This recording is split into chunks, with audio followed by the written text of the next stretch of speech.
Hello, everyone. Welcome to our Grading for Equity presentation. My name is Megan Hall, and today we're going to look at some equitable grading practices adapted from Grading for Equity by Joe Feldman, as you can kind of see down here on our little picture. So equitable grading practices, accurate, bias resistant, motivational. There's a few other things that we're going to cover as well. So we're using the book basically to frame our conversation. We're going to have a self-quiz, then we're going to meet two hypothetical students to kind of put a face on the issue. Now, I will say they are hypothetical. Their pictures are from stock photos and their names are made up, but the problems that they have are things that when we were putting together this presentation, we've seen students struggle with or complain about. And some of the things are found again in the book. So we're going to look at clarity versus ambiguity, consistency versus inconsistency, objectivity versus bias, and then skill building versus immediate mastery. We'll look at what effects all of these things have on grades, retention, and persistence. So if you are in the K-12 world, this presentation can still help, but it's really meant for people in higher education. And then we're going to look at some practical application, so how we can apply the principles of equitable grading to our classrooms to help our students. All right, so that's it. Let's get started. Please answer true or false to the following. Now, initially, this presentation was in person, so we had some conversation about these things, but you can kind of just look at it on your own. Number one, my gradebook is set up to reflect all the grades the students will receive. I don't drop a lowest grade, curve grades, or add or detract points for things like effort. Those are called gradebook hacks. 2, I use a rubric when grading written work or projects. 3, students see grades on an A to F or 0 to 4 point scale, not a 0 to 100 point scale. 4, I have multiple low-stake assignments throughout the course. 5, when I assign a group project or presentation, I grade each member of the group individually. 6, I discuss student learning outcomes throughout the entirety of the course. 7, I do not assign extra credit assignments. 8, I do not give or detract points for attendance. Okay, so you get 1 point for every number that you answered true. I'm just giving everybody a minute to add things up. Let's go over to your current grade. So if you answer true to 8 questions, you got 100%, 7 drops to 88%, 6, 75%, and so forth. You can take that grade and then apply it to this chart to find out your letter grade and also the quality points that you would receive. So why start with this crazy grading system? The reason is that this is sometimes how we grade students, but we don't put ourselves in their shoes to ask, like, first of all, many students when they first come to college, what the heck is a quality point? That's the first question. The second thing is, looking at this chart, what really is the difference between a 96.99 and a 97? And how do I get from here to there to get the A+? Why on this quiz do I drop from a 100 to an 88? So going from an A+ to a B+ just with one question wrong. If I miss 2 questions, then I drop to a C. Yeah, from an A+ to a C just because I have 2 questions. And then everything underneath that is everything underneath 5 is a failing grade. So it can be kind of confusing why these huge jumps and what the numbers mean and all of that. So giving students a little bit more clarity, here you go. Here's your more equitable grade. These are also more motivational. Having this little rubric with these explanations, I think 7 to 8, excellent. You're all the way there or almost all the way there. Don't worry, you can still learn from this training, and you might even be able to help others later on. 5 to 6, you have some equitable grading practices. You're moving toward mastery. I hope you learn a lot today. You're almost there. 3 to 4, there's still some room for improvement, but you're halfway there. 2 to 1, you have a little bit of work to do to understand and implement equitable grades. The good news is that you have some practices to build on, and you can always learn more. If you didn't answer yes to any of those questions or true to any of those questions, you might be struggling to understand equity in grading or how to implement those equitable practices right now. But look, that's why we're here, and you're here to learn something, right?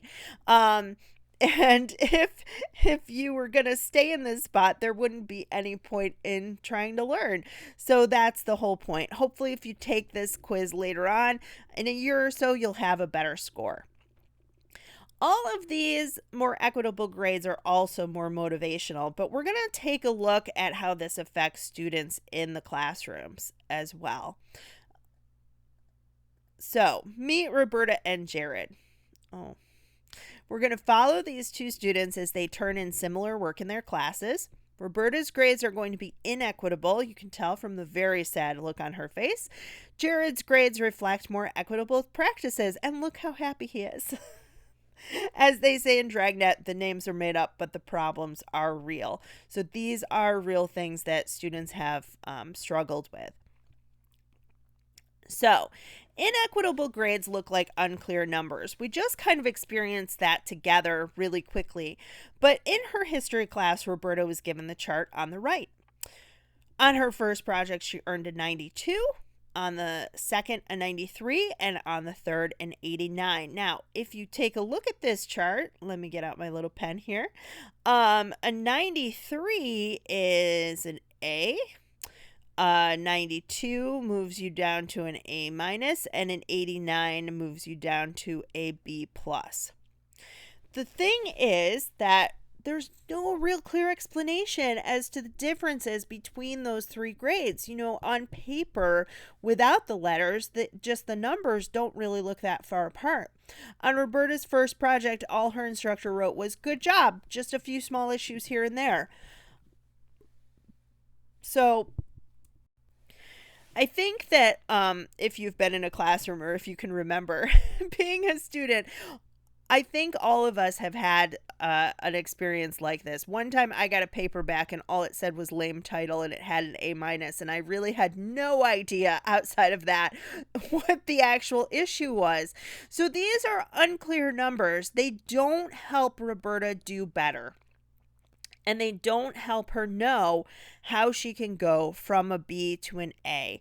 Or if she's doing something wrong, like on the first project, it was a 92. She got an A minus. What could she do better to improve? What did she do wrong that took points off? So let's look at Jared's experience. He has more well-defined numbers. In his history class, Jared was given this 4-point rubric. The teacher explained each category and gave sample papers to show what an A looked like as opposed to a B or a C. So having that actual practical application where you can see, oh, this is what they're expecting me to do for A-level work. Jared got a C on his first paper. He read the feedback in the rubric, and he had lower marks for his introduction and thesis, for contextualization, and for citation. So he knew exactly what he needed to do. He looked at the explanations in each category and the teacher comments and realized that he needed help. After going to tutoring and stopping at office hours, Jared received an A on his next 3 projects. Now, sometimes that does take a little effort on the part of the student, but having those categories, having things that are much more well-defined with written explanations for things like papers and projects help motivate a student to know where they're going wrong and where they need help. It also shows them what they're doing well with. So it wasn't like he needed help in all of the areas of his paper. He had some strengths to build on, And thankfully for Jared, he was able to do that.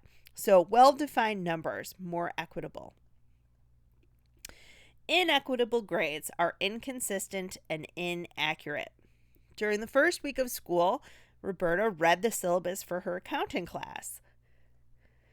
It included a few of those grading hacks, like dropping a low assignment and the possibility of curving a test. Midway through the term, Roberta's teacher gave the class new opportunities for extra credit. These all required time outside of class. Roberta knew she wouldn't be able to do the extra activities because of her responsibilities at home. She earned a C on the first test and an A on the second, but since she couldn't do the extra credit assignments, she currently has a B-. Her classmate Jill earned similar grades, but since Jill was able to do the extra credit, she is earning an A.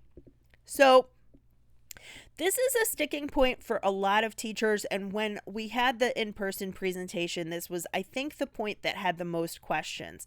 Why can't I curve a test if everybody didn't do well? Why can't I give extra credit? Why can't I drop the lowest assignment? That helps them. You can, but then they're not consistent grades. So if everybody does poorly on a test, then maybe think about rewriting the test instead of curving it, or change the lessons to explain things in more detail. Because what happens when we do this, and I've been guilty of doing this myself, is that the grades then are not accurate. They're not actually assessing whether or not a student has learned what you want them to learn. So we think, well, they kind of learned this and everybody was on the same page with this test and nobody really did well, so then I'll just help everybody out. But then that they didn't learn what you wanted them to learn. And here, we're going to talk about bias in a minute, but if you're watching this and you're at my institution in Schenectady, we know from looking at demographics that most of our students have jobs, even those who are traditional age. Non-traditional students have even more responsibilities many times. But even some of our younger students are helping with childcare for their families. Some of our students have children. Some have more than one job. So when you assign extra credit, especially when it's outside of the classroom, and it requires them to, volunteer or go to a play or whatever the case may be, when you assign these extra activities, you're placing a bias on the students who are traditional age and don't have a job and are able to make the time to do that. And people here like Roberta who want to do well but don't have the time to do those extra things outside of their classwork or outside of the classroom, then they lose out. So again, Jill isn't really earning an A. She's really earning a B-. And the grade that she's getting is not accurate to what she's learning. And it's also inconsistent with what Roberta's learning. They really should be neck and neck if they're both getting that B- in terms of the grades, in terms of the work that they're doing in class.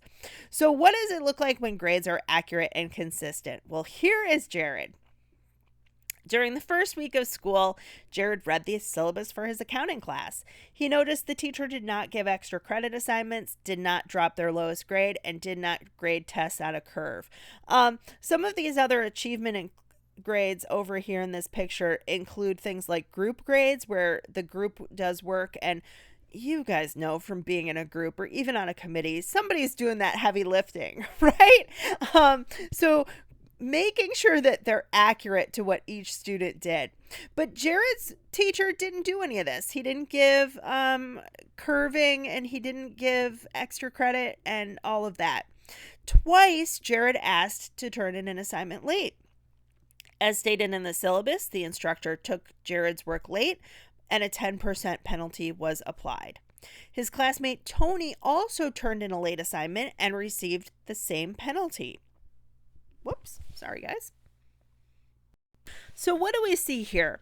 Well, basically we see that Tony and Jared are in the same class, and the instructor is consistently putting the class policies applying those class policies consistently across the board. So they're not favoring one student over another. As a result, they're getting accurate grades. Now, I would ask maybe about the 10% late penalty, because that might not be as accurate and in terms of what Jared is learning. But that's something for you guys to just kind of consider. The important thing to note here is that the class policies are consistent and not biased, and there aren't any of those grading hacks like extra credit assignments or curving tests like we talked about with Roberta. Inequitable grades look biased. Roberta missed 4 math classes because of problems at home, but she was able to keep up with all the work. While she pays attention and takes notes, she rarely raises her hand in class, worried that she'll give the wrong answer. Roberta missed a homework assignment and asked to make it up, but was told no. Her exam and homework grades averaged out to a C. After final grades were calculated, Roberta earned a C- in the class. When she asked about her grade, she was told, "You missed class 4 times, and as a result, you lost attendance and participation points." In the same class, Roberta's friend Jill attended every day. Jill asked to make up missed homework and was told yes. Now, I feel like it goes without saying, but this is an example of bias that we sometimes hold as teachers, because we look at students' outward behavior, like not raising their hand in class, and we think maybe like, well, they don't care, or they're not paying attention and they miss classes, so if they want to make something up, I'm not going to give them the benefit of the doubt. But the bias is also there oftentimes for students of color, and also for students who are in a situation like Roberta, where maybe they have family responsibilities, they're living in poverty, they don't have the ability always to get to class or to be on time for class. For example, I have a student taking the bus who is kind of consistently 10-15 minutes late because the bus is late. So those are some of the implicit biases that we need to look at as teachers. And here, I will say this too, I think that this is where COVID has taught us a lot of lessons, because we have now, in many cases at least, high flex classes. High flex means that a student can come to class if they feel they need to, or they can come when they need extra help, or they can come to those synchronous sessions online, or they can just do the sessions on their own if they're able to understand the material and do the work on their own. So those are some options that have been floating around out there for many years, but really have come to the forefront with things like COVID, where the need to not attend has become a little bit better understood, right? But here, not only are these grades biased against Roberta, but they're also, again, not consistent. Jill is able to make up the homework because she's been in class every day and the teacher wants to give her the benefit of the doubt. Roberta is a little bit more introverted, and therefore she is not given that opportunity. I will say too that a lot of this could have been taken care of with some messages, maybe through things like Starfish or email or discussions after class. "Hey Roberta, you've been missing class a couple times, but I noticed you've been getting in your work. Can I help you with anything? You don't ask questions in class, but I noticed some of your work you're struggling. Do you have questions that maybe you just want to ask me privately, or we can talk during office hours?" Some of those things can help as well. But just in terms of grading, Jill's getting a break here that Roberta isn't. So equitable grades are more objective. Here is the life of an introvert, what I think versus what I say, and we're going to see what happens with Jared. Jared's homework and test grades also show that he's earning a B in his math class.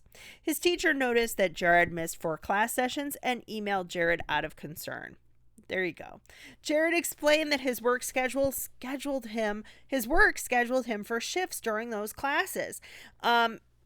still, he kept up with the homework and studied for his exams. I'm going to pause here to say, I know a lot of students that this has happened to, and I know some teachers who have said, well, you need to prioritize and make college a priority. But when you're living in a situation where it's paycheck to paycheck and day to day, you're trying to balance both, and you might not have the luxury of telling your job that you have to go to class.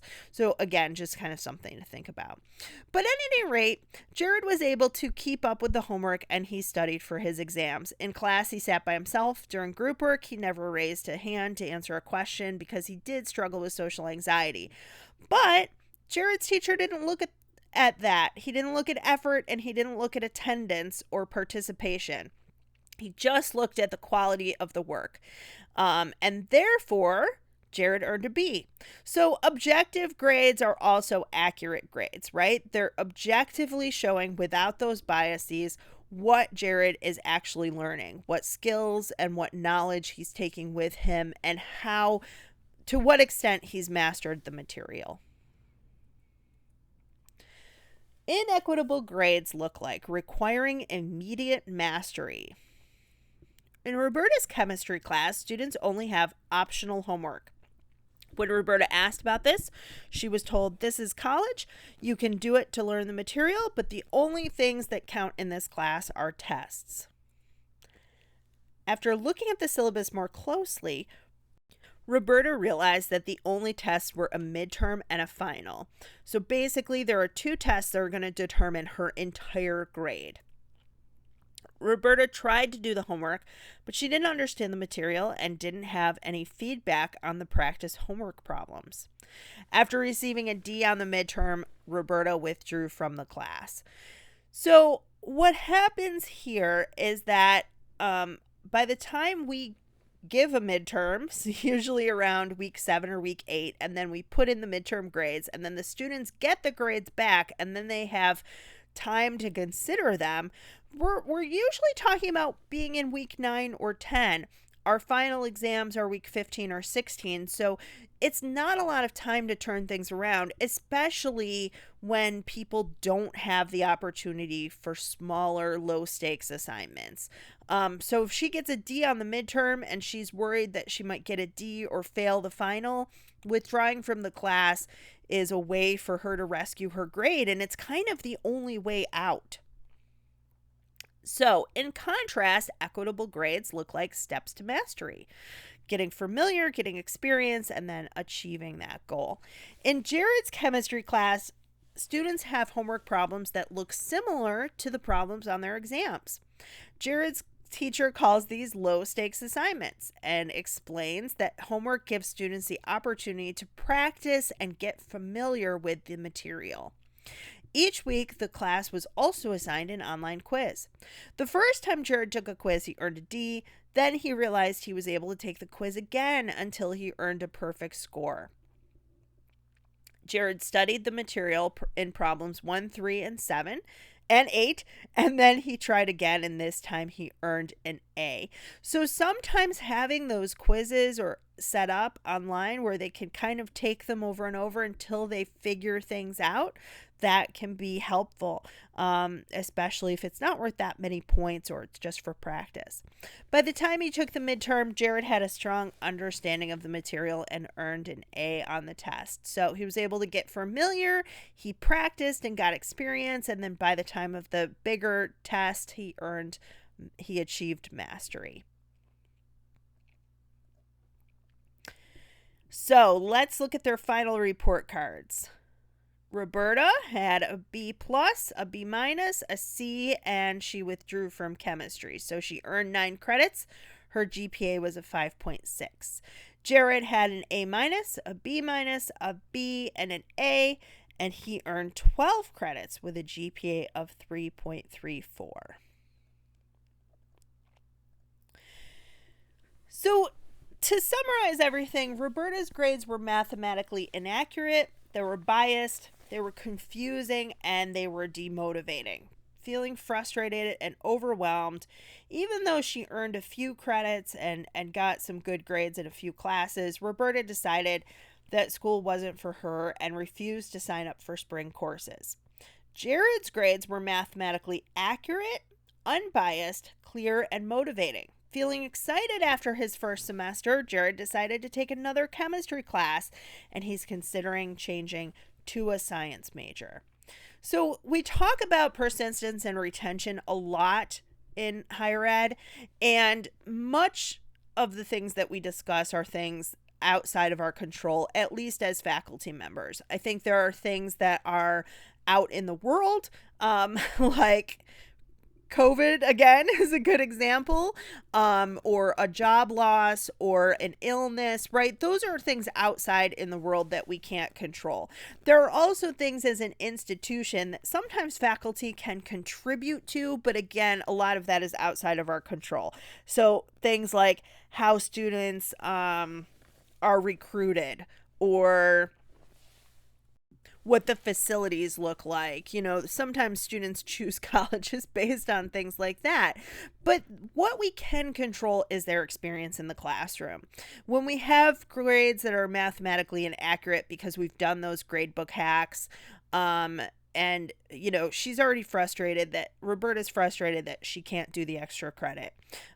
One of her teachers is biased because she gives grades for participation and extra credit, and Roberta doesn't feel comfortable sharing in class, and because of life events, she had to miss a few classes, right?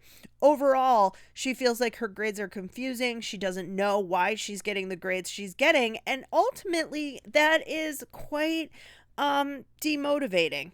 In contrast, because Jared had more accurate grades and unbiased teachers, his assignments were all very clear. Here's what you did well with. Here were your strengths. Here's what you didn't do well with. Here were your weaknesses. Here's where we need to shore things up.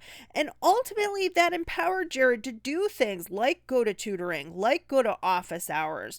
And he was more motivated as a result. I think, you know, a lot of times we think that we can't affect a student's motivation, but there are some small things we can do to help motivate students. So let's talk about those. Some practical application tips for grading for equity. We don't need to have a perfect little bell curve with everybody kind of mostly smushed in the middle. So first, avoid gradebook hacks, curving tests, giving extra credit, dropping grades. These things lead to inaccuracies.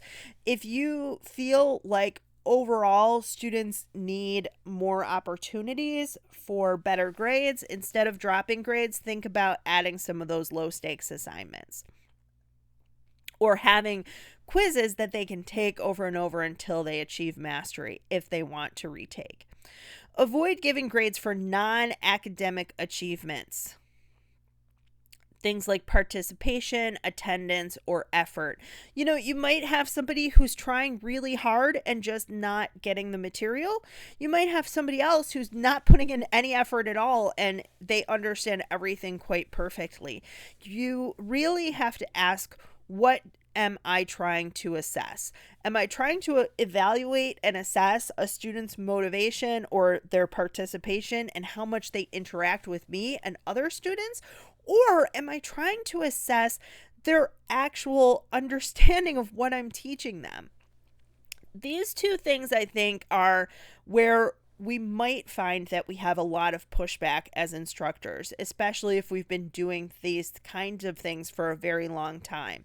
In our in-person conversation, somebody asked about participation, and they were like, you know, I grade that because I want students to participate, and I get them eventually, everybody participates. My question kind of was, if everybody participates, then why are you grading them on it? Why not try to create a classroom environment that is open and welcoming to participation without putting that stress on people that if they don't talk or if they say the wrong thing, that they're going to miss points.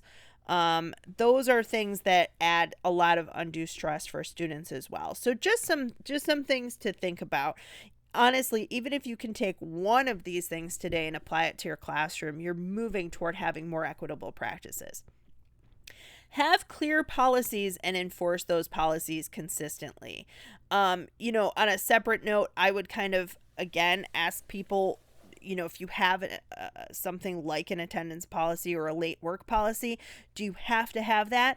But even if you do, at least enforce it consistently. I have a lot of students who, they know that their friend was able to redo an assignment and they weren't, just like we saw with Roberta and Jill. So watch for places where you have implicit bias and where you're not enforcing policies on a consistent basis. Connect assignments to learning outcomes. We didn't talk about this as much in the presentation, but we often hear about pedagogy, which are principles for teaching children. When we're talking about andragogy and principles for teaching adults, adults need to know the practical applications for what they're learning, and they need to be empowered so that they can apply what they're learning to their lives. These are some of the principles of andragogy, things that are important to them. So when you connect assignments to the learning outcomes, all this takes is like a bullet point or two. On my assignments, I put them in each unit folder, and that week I say like, okay, so we're moving to this project, and these are the learning outcomes I mentioned at the beginning of the class. Here's how it applies, and here's what I'm hoping you guys learn. It forces them to do a little bit of metacognition as well, to think about what they're thinking about and what they're learning about. When assigning group projects, grade students individually, not as a group. Again, having things that are a little bit more accurate in terms of their grades. Who put in what effort and who understood the material. Use a 4 or 5 point scale when grading. Give letter grades rather than grades on a 0 to 100 point scale. Now, if you're watching this and you're part of my institution, we're migrating to a different system for our learning management system, our LMS. So we're going to look at and talk about whether or not we have that ability to have students see their letter grades. In Blackboard, you can set it up so that they can see their outward facing grade is their letter grade. And a letter grade a lot of times gives students a little bit better of a picture. Now, in the in-person conversation, somebody said, well, if they have something like an 86, they should know that's pretty good. It's like a B+. And my argument again would be, they might know, but an 86 in one class might be a B+, in another class it might be a B. We have some courses that are technical courses or career programs where students have to get a certain grade on their like an external exam, where an 86 might not be what they need. Maybe that place is set mastery at a 90% or something like that. So the thing is, they shouldn't have to guess. That's what it comes down to. I shouldn't have to, as a student, I shouldn't have to guess whether an 86 is a B, or an A-. I should know better what my grade is. There shouldn't have to be any of that ambiguity or guesswork. So making things clear. Give low-stake assignments that allow for practice and mistakes as students build toward mastery. And I would add here too, having those low-stake assignments be similar to the larger projects. So for example, when I give a paper, before students write a paper, they do journal assignments that are set up kind of like a paper but shorter. Or if you have a test, have quizzes where they have questions that are not the same as the test, but at least similar to it, so that they get used to that kind of format, and they can practice for a couple of weeks before that bigger test or project comes along. Provide substantial, accurate feedback using rubrics and comment banks. Now, the comment banks is my kind of tip here. A lot of times you might find that you're saying the same thing for these rubrics. For example, you give a paper and students need help with their thesis, or they are struggling with organization and they need to add transitions, those kind of things. I have typical comment banks for all of that kind of thing. Now, I teach English, so I also have things like, here's where you can go to learn more about finding and fixing comma splices, things like that. But Then you can give a personalized comment for the student as well, but the comment bank can help you really give a lot more substantial feedback, and then you're not typing out like a page of notes each time. But yeah, they can really help a student know exactly what they need to do. And rubrics the same way. Not for a test, obviously, but you can do them for tests as well. If you have information kind of chunked, like chapter 3, chapter 4, chapter 5.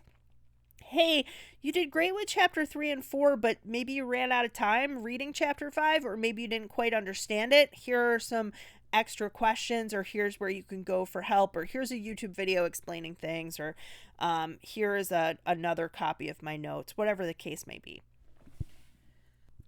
With this feedback, try to be actionable. So actionable feedback leads students to the question, what specifically could I do differently based on this information? And sometimes if they did really well, what specifically can I do again? They might feel like it's a fluke, like they did well, but they don't really know why, right? So actionable feedback.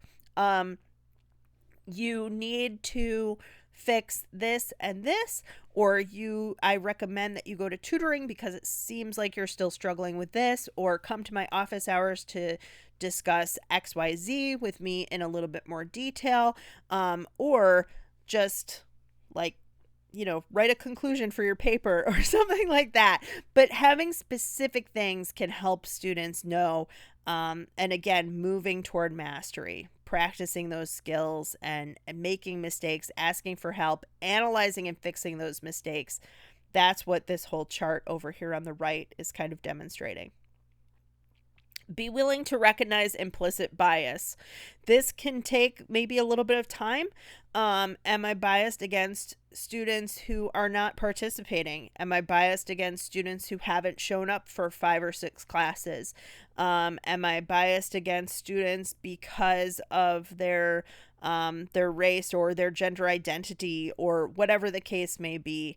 And know when you are doing that and how it affects not only them, but also their grades and their performance in the class. When are those biases getting in the way of not giving accurate grades? Okay, well, we're not in person and we don't have a really discussion time, but what I would say is just look over the last couple things that we discussed and think about 1 or 2 things that you can put into place in your classroom. Is that like, I'm going to stop giving extra credit, or I won't have a participation attendance grade, or I'm going to read some more material to examine some of my biases and try to implement things more accurately. Or, you know what? I've been giving a group project and I've just been grading them as a group. Maybe I just need to give individual grades. And even if you can poll the students, hey, who did what in this project? And what grade do you think your group members should get? Or what grade do you think you should get based on your effort? Low stakes assignments. Maybe you have a huge project and, you could do 2 small projects or 2 small assignments before that big project that would help quiz the students on those skills, or test those skills in a small way before that bigger thing comes up.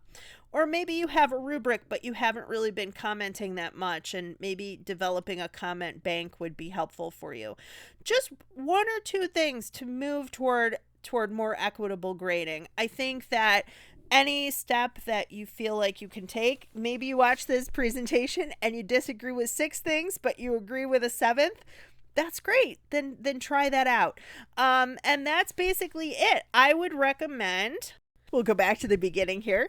I would recommend checking out this book, Grading for Equity. I've tried to kind of condense and boil down some of its points for this presentation to show a little bit of the application and how these standards would affect students in a classroom.